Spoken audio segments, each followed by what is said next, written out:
അനുഗ്രഹിക്കപ്പെട്ട നല്ല സമയത്തിനായി ഞാൻ ദൈവത്തെ സ്തുതിക്കുന്നു, സ്തോത്രം ചെയ്യുന്നു. ദൈവവചനം ശ്രവിച്ചുകൊണ്ടിരിക്കുന്ന എല്ലാ ദൈവമക്കൾക്കും വീണ്ടും വരാമെന്ന് അരുളി ചെയ്തവനായ കർത്താവായ യേശു ക്രിസ്തുവിൻ്റെ ധന്യനാമത്തിൽ ഞാൻ എൻ്റെ സ്നേഹവന്ദനം അറിയിക്കുന്നു. ഇന്നത്തെ അല്പസമയത്തെ ചിന്തയ്ക്കായി സംഖ്യാപുസ്തകം 11-ാം അധ്യായം 23-ാം വാക്യം നമുക്ക് വായിക്കാം. യഹോവ മോശയോട്, യഹോവയുടെ കൈ കുറുതായിപ്പോയോ, എൻ്റെ വചനം നിവൃത്തിയാകുമോ ഇല്ലയോ എന്ന് നീ ഇപ്പോൾ കാണുമെന്ന് കൽപ്പിച്ചു. അനുഗ്രഹിക്കപ്പെട്ട ഒരു വേദവാക്യമാണ് നാം കേട്ടത്. അടിമ വീടായ മിസ്രയീമിൽ നിന്നും മോശയുടെ കൈയാൽ ഇസ്രയേൽ മക്കളെ രക്ഷിച്ച് ചെങ്കടൽ പിളർന്ന് ചെങ്കൽപ്പാത ഇസ്രയേൽ ജനത്തിനു വേണ്ടി തുറക്കുകയും ജനത്തെ ക്ഷേമത്തോടെ ദൈവ മരുഭൂമിയിൽ എത്തിക്കുകയും ചെയ്തു. വലിയ പ്രതിസന്ധികൾ അവർ നേരിടേണ്ടി വന്നിരുന്നുവെങ്കിലും ഇന്നേ വരെ ആരും ചെയ്യാത്ത അത്ഭുത പ്രവൃത്തികൾ ചെയ്ത് അന്ന് വരെയുള്ള പ്രതികൂലങ്ങളിൽ നിന്നും ദൈവം ജനത്തെ വിടുവിച്ചു. ഇപ്പോൾ ഇസ്രയേൽ ജനത്തിന് സമാധാനമുണ്ട്, ശക്തിമാന്മാരുടെ ആഹാരമുണ്ട്, വെള്ളമുണ്ട്. രാത്രിയിലെ വെളിച്ചത്തിന് അഗ്നിസ്തംഭവും പകൽ വെയിൽ കൊള്ളാതിരിക്കുവാൻ മേഘസ്തംഭവും അവർക്കുണ്ട്. ശത്രുഭയമില്ല, കഠിന വേലയില്ല, യുദ്ധമില്ല, അവരെ ദ്രോഹിക്കുവാനൊരു വ്യക്തിയുമില്ല. ലഭിക്കുന്ന മന്ന പെറുക്കിത്തിന്ന് സമാധാനത്തോടെ ദൈവത്തെ സ്തുതിച്ചാൽ മാത്രം മതിയായിരുന്നു. ഇത്രയ്ക്കും സ്വർഗതുല്യമായ ജീവിതം അലലില്ലാതെ അനുഭവിക്കുന്ന ജനം പറയുകയാണ്, ഞങ്ങൾക്ക് തിന്മാൻ ഇറച്ചി ആർ തരും?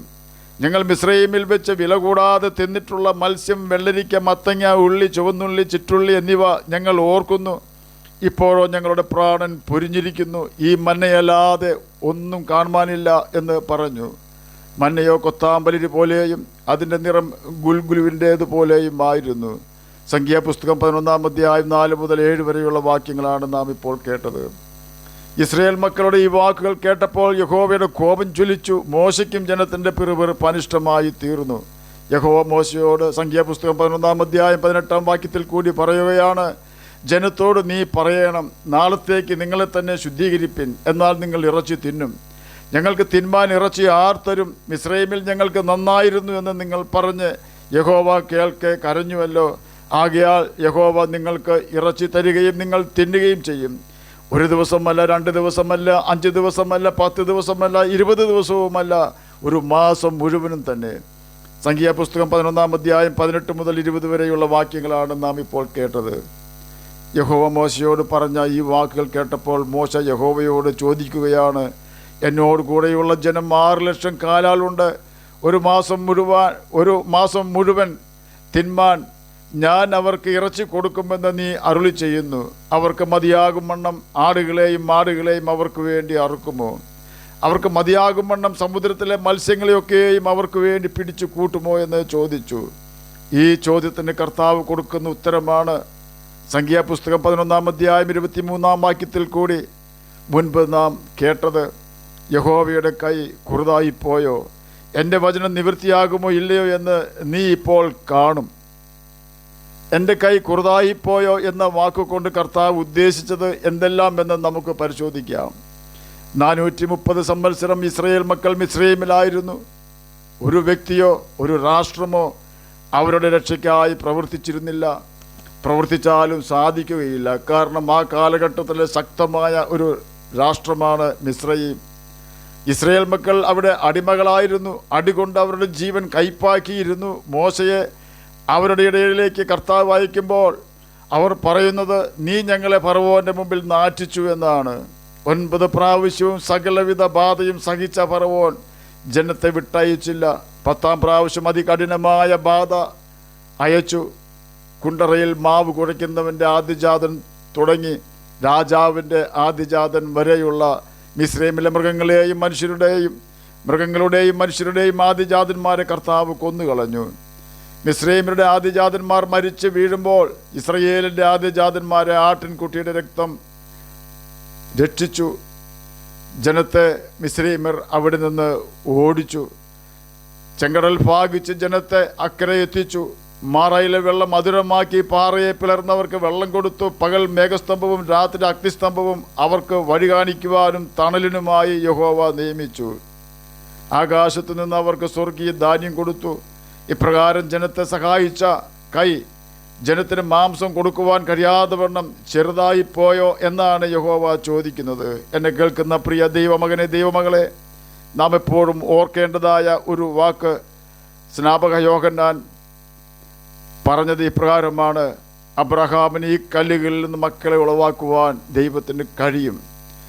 നൂറ്റാണ്ടുകൾക്ക് മുമ്പ് മരിച്ച അബ്രഹാമിനെ ഉയർപ്പിച്ച് 22 വയസ്സുള്ള ഒരു ചെറുപ്പക്കാരനാക്കി നിർത്തി അവൻ്റെ അടുത്ത് കിടക്കുന്ന ഒരു പാറക്കഷ്ണത്തിൽ നിന്നും ഒരു മകനെ ഉണ്ടാക്കി കൊടുക്കുവാൻ ദൈവത്തിന് കഴിയും എന്നാണ് അതിനർത്ഥം. ഇല്ലായ്മയിൽ നിന്നുമുള്ളതിനെ പോലെ വിളിച്ചു വരുത്തുന്നവനാണവൻ. നാം അവൻ്റെ കഴിവുകളെ കുറഞ്ഞു കാണരുത്. വിശ്വാസം കൂടാതെ ദൈവത്തെ പ്രസാദിപ്പിക്കുവാൻ നമുക്ക് കഴിയുന്നതല്ല എന്ന് പറയുമ്പോൾ അവിശ്വസിച്ചാൽ അവൻ നമ്മിൽ പ്രസാദിക്കുകയില്ല എന്നല്ലേ അർത്ഥം. നമ്മുടെ ആവശ്യങ്ങൾ നാം പിറുപിറുപ്പില്ലാതെ സ്തോത്രത്തോടെ അവനെ അറിയിച്ചാൽ അവൻ്റെ സമയത്ത് അവൻ പ്രവർത്തിക്കുക തന്നെ ചെയ്യും. ഇന്നുവരെയും കർത്താവ് പ്രവർത്തിച്ചിട്ടുണ്ട്, ഇനിയും പ്രവർത്തിക്കുവാൻ അവൻ ശക്തൻ തന്നെയാണ്. ഒരു കാര്യം മാത്രം നമ്മുടെ വശത്തു നിന്നും ദൈവം ആവശ്യപ്പെടുന്നു: നാം അവൻ്റെ കൽപ്പനകൾ പ്രമാണിക്കണം എന്നതാണത്. നാം അവൻ്റെ കൽപ്പനകൾ പ്രമാണിച്ചാൽ നമ്മുടെ ഹൃദയത്തിൽ പിതൃപുത്ര പരിശുദ്ധാത്മാവ് വന്ന് വാസം ചെയ്യും. യേശു നമ്മുടെ ഹൃദയത്തിൽ ഉണ്ടായാൽ നമ്മുടെ വിശ്വാസം വർദ്ധിക്കും. ആകയാൽ കർത്താവിൻ്റെ കൽപ്പനകൾ അനുസരിച്ച് നമുക്ക് നമ്മുടെ വിശ്വാസം വർദ്ധിപ്പിക്കാം. കഴിഞ്ഞ നാളുകളിൽ വലിയ അത്ഭുതങ്ങൾ നമ്മിൽ പ്രവർത്തിച്ചിട്ടുള്ള കർത്താവിനെ നമുക്ക് വിശ്വസിക്കാം. അവൻ നമ്മോട് കരുണ കാണിക്കുവോളം നമുക്ക് അവനായി കാത്തിരിക്കാം. അവനിൽ തന്നെ നമുക്ക് ആശ്രയിക്കാം.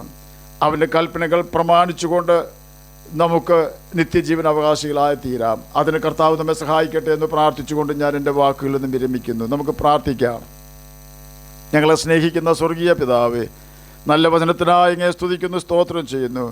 എന്നെ കേൾക്കുന്ന ഏതെങ്കിലും പ്രിയപ്പെട്ടവർ സമാധാനമില്ലാതെ ആയിരിക്കുന്നെങ്കിൽ അങ്ങ് അവർക്ക് സമാധാനം കൊടുക്കണമേ. പ്രശ്നങ്ങളാൽ പ്രയാസപ്പെടുന്ന ഏതെങ്കിലും വ്യക്തികൾ എന്നെ കേൾക്കുന്നുണ്ടെങ്കിൽ അങ്ങ് അവർക്ക് പ്രശ്ന പരിഹാരകനായി അവരുടെ ഹൃദയത്തിലേക്ക് പ്രവേശിക്കണമേ എന്ന് അടിയൻ പ്രാർത്ഥിക്കുന്നു. അങ്ങയുടെ കൽപ്പനകൾ അനുസരിച്ച് ജ്യോതിഷികളെപ്പോലെ ഈ ഭൂമിയിൽ തിളങ്ങുവാനും നിത്യജീവൻ അവകാശികളായി തീരുവാനും അടിയനെ കേൾക്കുന്ന അങ്ങയുടെ കുഞ്ഞുങ്ങളെ സഹായിക്കണമേ. പ്രാർത്ഥന കേട്ടതിനായി സ്തോത്രം. യേശുവിൻ്റെ നാമത്തിൽ തന്നെ ആമേൻ. കർത്താവ് എല്ലാവരെയും അനുഗ്രഹിക്കട്ടെ. സ്തോത്രം.